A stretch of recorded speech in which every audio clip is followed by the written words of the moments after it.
ભાભીના કુલા ઉપર હાથ ફેરવવાથી શું થાય?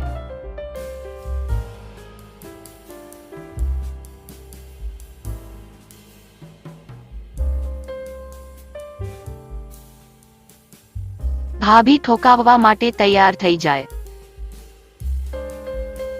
કેવી ભાભીઓની ગુફા ઉપર વાળ ઓછા હોય છે?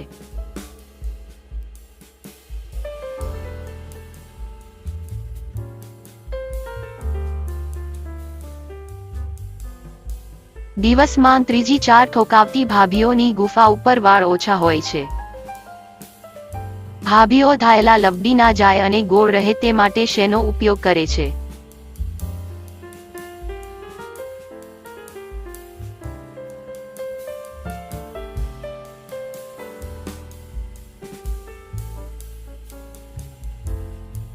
ભાભીઓ બ્રરાનો ઉપયોગ કરે છે. ભાભી ક્યારે ઘોડી બનીને ગુફા મરાવે છે?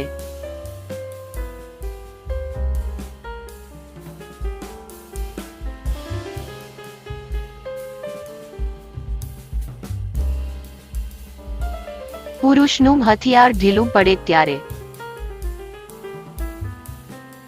ભાભીઓનું કયું અંગ ચૂસવાથી ગુફા ટાઈટ થઈ જાય છે?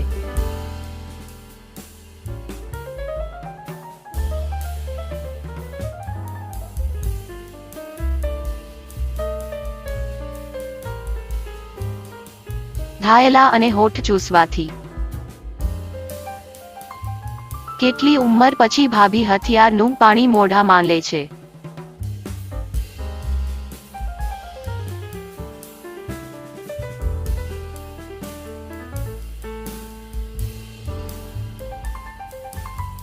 પાંત્રીસમી 40ની ઉંમર પછી પાણી મોઢામાં નખાવે છે.